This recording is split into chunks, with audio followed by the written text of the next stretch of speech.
The heat that August afternoon pressed down on the fairgrounds like a hand held flat against the earth, and beneath the sagging canvas of the pavilion, where the water committee had called its emergency meeting, 400 people sat sweating in a silence so heavy you could hear the flies working the rafters. At the front stood a man in a pale linen suit that had not wilted, holding a contract, and at the back, near the open door where the only breath of air came in, stood a small, brown-armed woman of 34 in a faded work dress, and every eye in that pavilion, whether it would admit it or not, was fixed on her. The whole county's summer, its gardens, its canned larders, its winter, hung on what she would say next. She had not asked for that power. She had bought 3 acres of scrub-bottom land with almost every dollar she owned, and the county had laughed at her for it for 2 years running. Now the county could not eat without her. But you should understand that the real answer to what she would say had been written long before that afternoon, written in the dark of the soil across 2 seasons of stooped labor, and to understand it you have to go back to the spring she first came down the river road with everything she owned in a borrowed wagon. Her name was Della Mott, and she came into the Valley of Coldwater on a gray morning in the March of the 2nd year of the dry cycle, though nobody yet called it a drought because the reservoir was still high and the wells still gave sweet water, and men still spoke of the dryness as a run of bad luck that would break with the next good rain. She was a widow, though only barely. Married 11 months and widowed at 32 when her husband took a fever in a lumber camp 3 states east, and she had come west with the small sum his death had settled on her, $412, looking for land she could afford. What she could afford was not much. The Valley of Coldwater ran to good broad farms along the creek, worked by families 3 generations deep, and those farms were not for sale to a stranger, and would not have been within her reach if they were. What was for sale was a strip of low ground. At the far bend of the creek, 3 acres and a quarter, land the old Pruitt family had let go for taxes, because it flooded in a wet spring and baked to brick in a dry one. Land nobody wanted because it lay in the shadow of the bluff and got its sun late and lost it early. She paid $310 for it, and the tumble-down 2-room house that stood on it, and she had $102 left to feed herself, until something grew. The men at the land office did not trouble to hide their amusement. There was a fellow there named Colton Reeve, agent for the Coldwater Land and Irrigation Consortium, a smooth, heavy man who wore a linen suit even in March and smelled of bay rum, and he watched her sign the papers with the indulgent patience of a man watching a child stack blocks that must soon fall. When she had finished, he offered, in a voice warm as fresh milk, to take the 3 acres off her hands for $275. $35 less than she had paid, and he called it a kindness. A woman alone, he said, has no business fighting bottomland. Save yourself the heartbreak. She looked at him a moment with steady dark eyes and said, "Only I believe I will keep it, thank you." He smiled and gave her his card, and said the offer stood, and he believed it would not be long before she came crawling to take it, because you must know that the consortium wanted that whole bend of the creek. Reeves' people had been buying up the low ground along the water for 3 years, quietly, parcel by parcel, and they had a plan to dam the creek at the Narrows and sell irrigation shares to the whole valley. And Della's 3 acres and a quarter sat square in the flood line of the pond they meant to raise. Every other holder along the bend had sold. She was the last, and she did not know it yet, and that ignorance was the only thing that kept her price honest. Because if she had known how badly they wanted it, she might have held out for money. And money was not what the land wanted from her. She spent her first weeks on that ground, learning its faults the way you learn the faults of a hard master. By being hurt, the soil at the top of the strip was thin and stony, and dried to dust that blew off in the afternoon wind. The bottom third, nearest the creek, held water so long in the low spots that seed rotted. The bluff stole 2 hours of morning sun. The neighbors, when they passed on the river road, looked at the lone woman turning that ground with a borrowed mule, and shook their heads and the boldest of them, a big, loud, prosperous man named Harlan Buford, who farmed the best 200 acres in the valley and never let you forget it, stopped his buggy one morning to tell her plainly that she was throwing good sweat after bad money. "Nobody's made a nickel off Pruitt Bottom in 40 years, he said, laughing so that his whole chest shook. "You'd do better to plant that $100 in the bank and marry a man with dry ground." She leaned on her hoe and let him laugh, and said nothing, and when he had driven on, she went back to work, because there was nothing else to do and no one else to do it. That first season, she made every mistake the ground could teach her. She planted the way she had seen it done back east, in long straight rows of a single crop.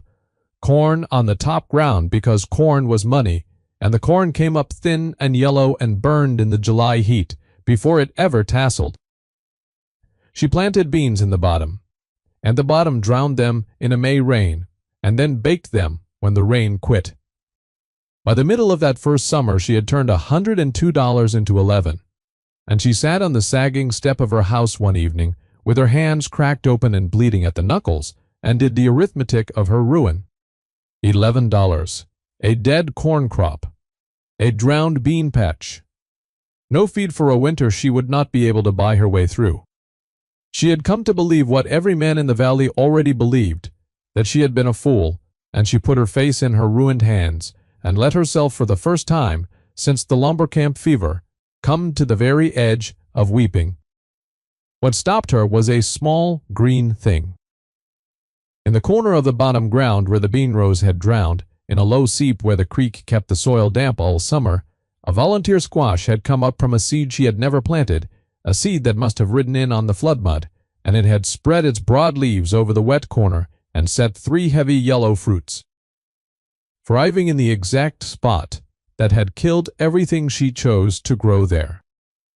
She knelt in the dusk and put her hand on one of the warm gourds, and understood dimly and for the first time that she had spent a whole season telling the land what it must do, and never once asking it what it wished to do.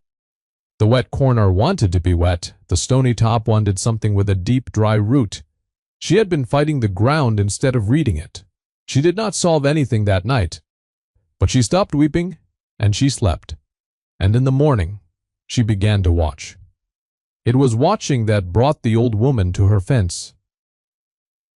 Her nearest neighbor to the north was a widow named Yetta Kessler, who had come from the old country 40 years before and outlived a husband and 2 grown sons, and now lived alone with a milk goat and a garden that was, everyone agreed, the strangest and the finest in the valley.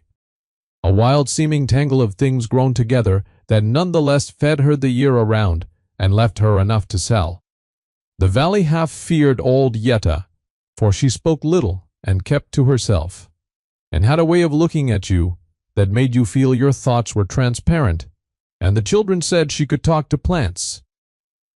She had watched Della all that first ruinous season without a word, but on a morning in the early fall, when Della was down on her knees studying that volunteer squash, and the wet corner where it grew, Yetta came to the low fence between their grounds and leaned her arms on it and spoke. "You have found out the first thing," she said. Her voice was soft and bent with the shapes of another tongue. "You have found out that the field is not a page you write upon. It is a letter already written, and you must learn to read the hand." Della looked up at her. "I don't know how to read it," she said. Yetta nodded slowly, as if this were the correct and hopeful answer. "Nobody knows," she said. "You do not learn it in a year. But I will tell you what my grandmother told me, and it is the whole of it. So listen. The ground remembers everything the farmer forgets. It remembers the water that came and the water that did not. It remembers the roots that fed it and the roots that starved it. And it will tell you all of this, but it tells you in a whisper, and only once. So you must be very quiet, and you must be there to hear." She reached into her apron and brought out a small cloth bag, heavy with seed, and she pressed it into Della's hands over the fence. "These are from my garden," she said. "Many kinds, mixed together, the way they grow at home. Do not plant them in rows. Plant them where each one wants to be, and let them help one another as neighbors do, and watch. That is your whole schooling. Watch." Then she turned and went back to her goat, and Della stood holding the bag of mixed seed as if it were the first coin of a fortune. There is a boy I must tell you about too, for he came into the story that same fall and did not leave it. His name was Paytasaro, and he was 10 years old and the youngest of the 7 children of the poorest family in the valley, tenant farmers on Harlan Buford's back 40, who paid their rent and labor and never had 2 coins to knock together. Pate was a quiet boy, so quiet the schoolmaster thought him simple, though he was not simple at all, only watchful, a boy who noticed things and kept them. He had taken to slipping down the river road to Della's fence to watch her work, first from a distance and then closer. And one afternoon he climbed over the fence without a word, and picked up the second hoe and began to chop weeds from the squash hill as if he had been hired to it. She did not send him home. They worked the rest of that day in silence, and when the light failed she gave him a plate of the volunteer squash fried in the last of her lard, and he ate it slowly and gravely, and said it was the best thing he had eaten in his life, which, given the sour larder, may well have been true. He came back the next day, and the next, and he stayed. He named things. He named the milk goat. Yetta gave her Duchess. He named the hens. He was the first living soul in the Valley of Coldwater to look at what Della Mott was doing and see sense in it instead of folly.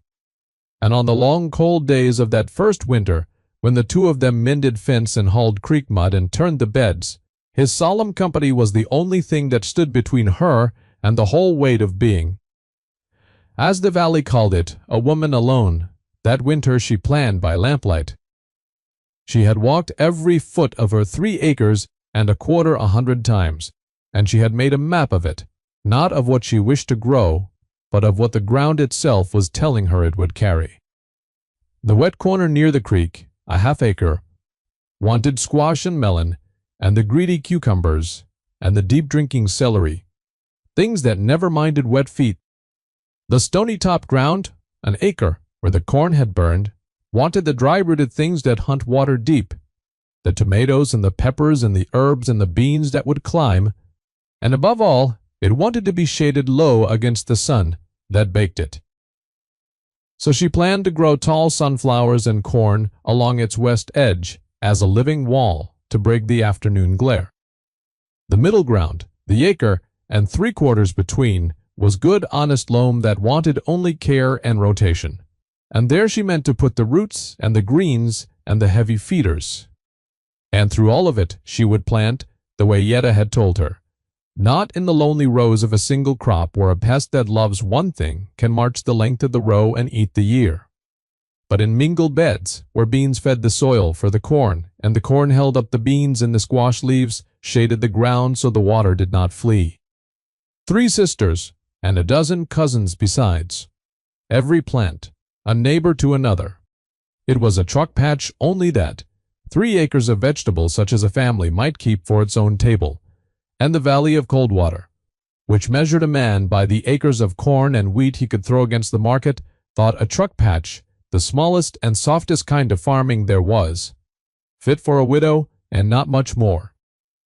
The spring of the 3rd year she planted her mingled beds, and Pate helped her, and old Yetta came sometimes to the fence to look and to say a soft word, and Harlan Buford drove by on the road and laughed to see the crazy tangled garden going in where honest rows should be.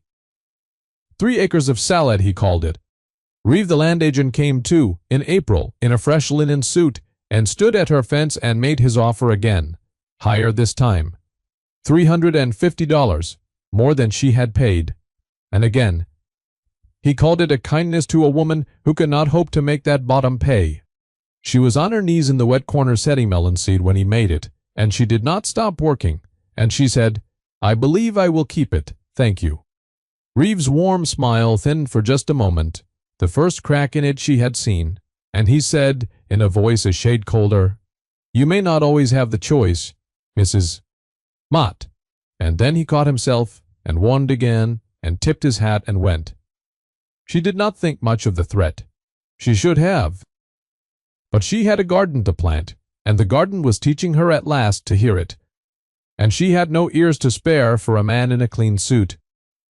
Through that third summer, the garden did what the land had been trying to tell her all along it could do. In the wet corner, the squash and melons ran riot over ground that had drowned every row crop she ever set there, and their broad leaves lay a living roof over the soil, so that even in the July heat, the earth beneath them stayed cool and damp when every open field in the valley was cracking. On the stony top, the wall of sunflowers and corn broke the afternoon sun, and in their shade the tomatoes set fruit that did not scald, and the deep bean roots found water 2 feet down that the shallow corn of the valley could never reach. The mingled beds fed themselves.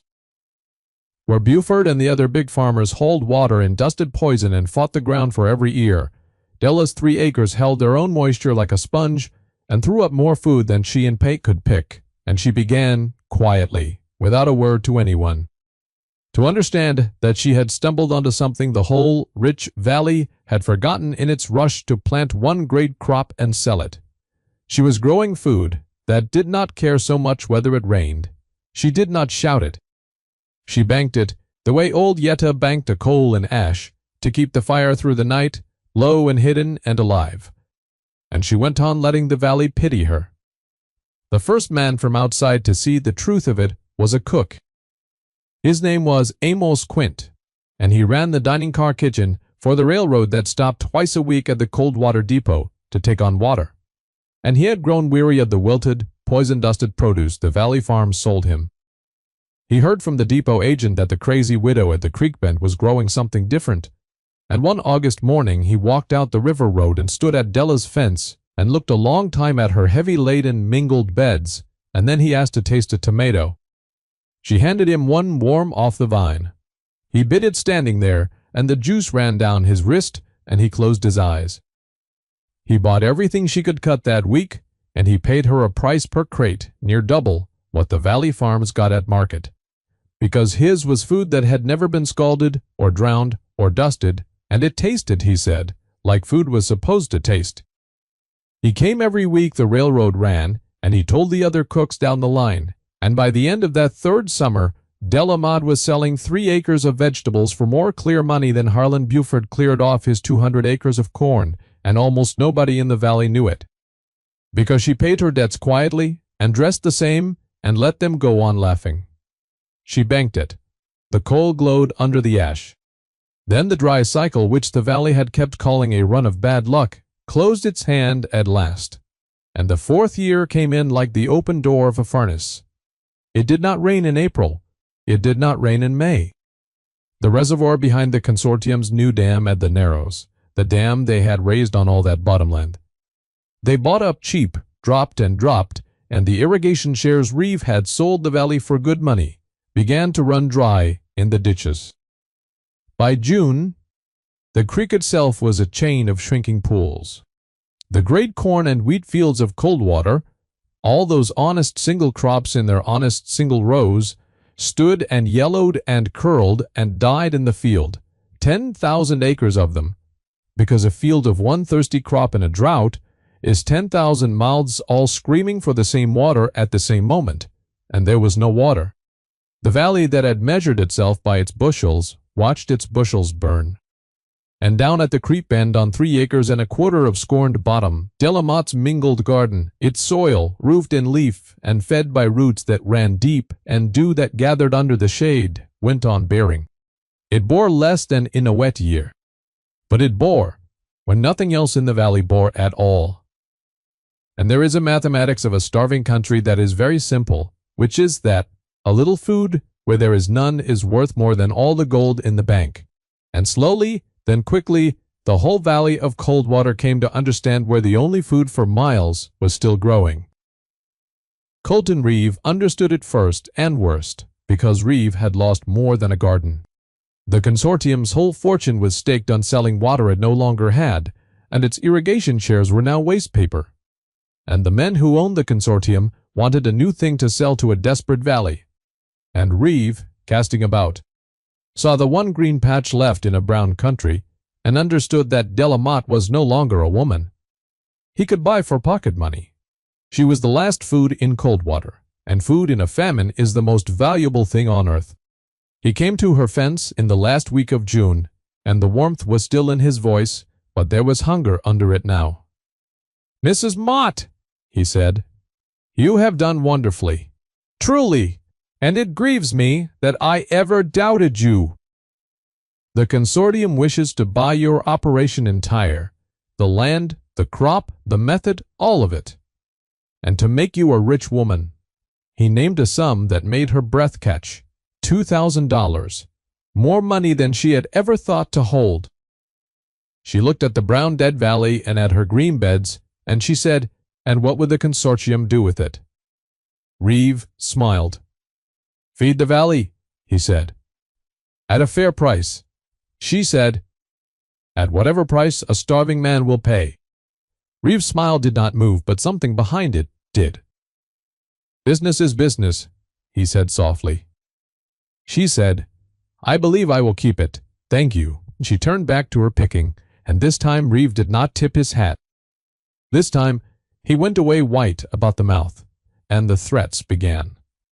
They came the way such threats always come, sideways and deniable. A word went round the valley, whispered at the store and the mill, that the widow Mott's vegetables were unclean, that she watered them from a stagnant seep and they would make a body sick, that a family 2 ridges over had taken a flux from her melons. It was a lie, but a lie travels fast in a frightened country, and for 2 weeks the valley half believed it and stayed away, and Amos Quint, the railroad cook, was the only soul buying, and Della watched food she could not sell begin to spoil in the heat, and did her grim arithmetic again, and wondered if a lie could starve her out where the land never had. Then came a man from the county in a stiff collar to tell her that a truck patch on flood ground might be found in violation of a health ordinance nobody had ever heard of, and that the matter could be made to go away if she were to lease her operation to a responsible party, and she understood, without his saying it, whose party that was. She said, "I have broken no law," and she showed him her clean beds and her clean water, hauled by hand from the deepest pool, and he went away with nothing. But she knew the hand behind him, and knew it would close again. It was Pete who caught the spy. The boy had the run of the creek bank now, and he had noticed for a week a man he did not know lying up in the willow scrub across the water with a spyglass counting. And he came and told her, solemn as ever, "There is a man over the creek writing in a book how many crates you cut." She did not let on that she knew, but she began to keep 2 counts, the true one and a false one. She spoke aloud for the willows to hear, and she waited, because being watched, she had learned, was only useful to the watcher so long as the watched did not know. The one who broke first was Harlan Buford, and there is a hard justice in that, for Buford had laughed loudest and lost most. His 200 acres of corn were 200 acres of gray stalks. His cattle were bones. Well, his 7 tenant families, the sorrows among them, were down to boiling weeds, and it was little Pete's own mother, gaunt and shamed, who at last sent the boy to ask whether the widow might spare food they could not pay for, and it was Buford himself who came behind the boy, hat literally in his hands, the great chest fallen in, to stand at the fence where he had laughed and to say, "I have no money that is worth anything, and I have children on my ground who are hungry, and I mocked you, and I have no right to ask, but I am asking." Della looked at the man a long moment. She had every right in the world to name a price that would have taken his 200 acres, and Reeve would have named exactly that. She said, "You have hands, and so do your tenants. Come and pick, and take 1/3 of what you pick to feed your people, and we will call the rest my wage for teaching you how it is done." Buford wept, a big man weeping in the dust, and the next morning he came with his tenant families, and they picked, and they ate, and it was the first food his children had had in a week, and the word of it ran through the valley faster than any lie that the widow Mott was feeding folk for their labor and asking almost nothing. And so the valley came to her, family by family, the very people who had laughed, and she set them all to the same bargain, Come and work the beds and haul the water, and learn the method, and take a share to feed your household, and leave a share for the town. And by that plan, 60 acres and a quarter, worked now by 200 hands, where before there had been two, threw up food enough that the town of Coldwater set up a common table in the church basement and fed, before that dry summer was done, upward of 15,000 meals to every soul in the valley, who was hungry, which was very nearly every soul there was. She could have sold it for gold. She fed them for labor, and for the promise that next spring they would plant their own ground the way the land wished to be planted, in mingled beds that did not fear the sun. The coal she had banked so long she now raked open, and warmed the whole valley at it. Which is how they all came to be in the fairgrounds pavilion, that oven of an August afternoon, 400 of them sweating in silence, because Colton Reeve had made one last play. The consortium, he announced from the front in his uncrumpled linen, had filed to condemn the creek bend under a public necessity, seeing as it was now the sole food source of the county, and to place its operation under responsible management, meaning theirs, meaning that the food would be sold at whatever a starving valley would pay. And he had brought a contract and a county man to bless it, and he asked the widow Mott to come forward and sign over her land for the good of all, and be paid handsomely. And Della Mott walked forward from the door, where the only air was small and brown and calm, and she did not take the pen. She turned to the 400, and she said quietly, so that they had to hush to hear her, "He calls it public necessity. He counted my crates from the willows with a spyglass, and a boy caught him at it, and I gave the willows a false number 2 weeks running. And here in his contract is that false number written as the value of my land.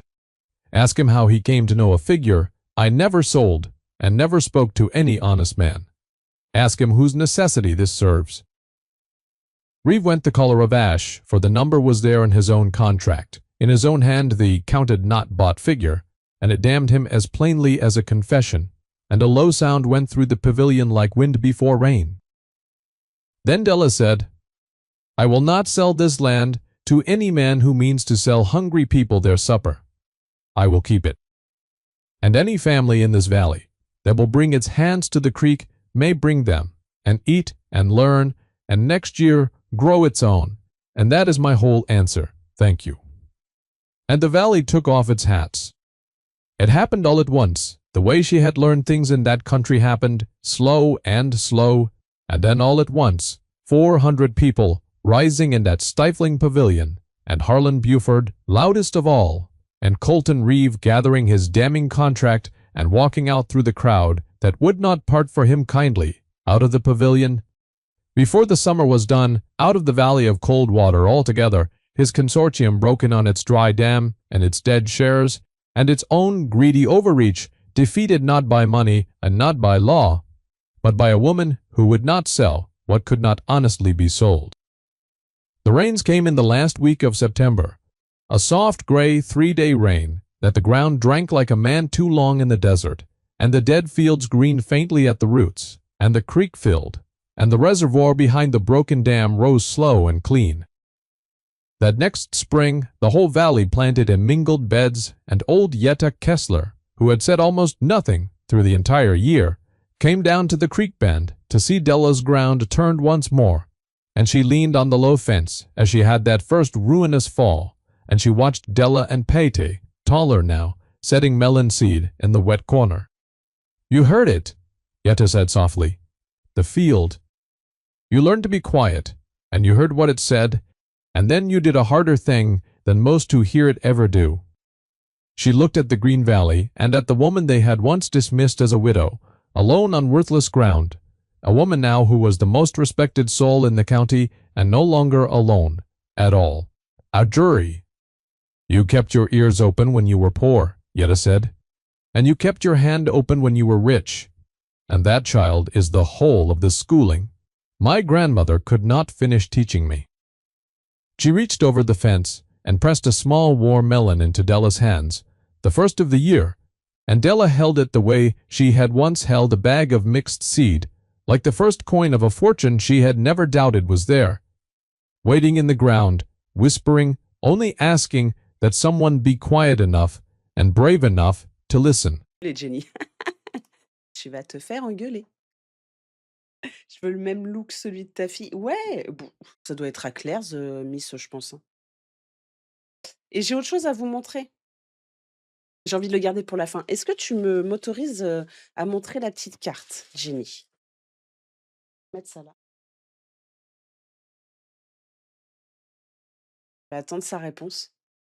Hem, bien sûr, OK. Alors, j'avais une petite carte avec. Alors vous allez pas trop bien voir avec la lumière au-dessus et tout, hein. En vrai, les couleurs sont très, très belles, mais on peut retrouver, bon, bah, forcément un tarot. Il y a plein de petits détails, c'est pas facile, dans un sens inverse, mais on a du Tomb Raider, qu'est-ce qu'il y avait d'autre? Il y a Outlast,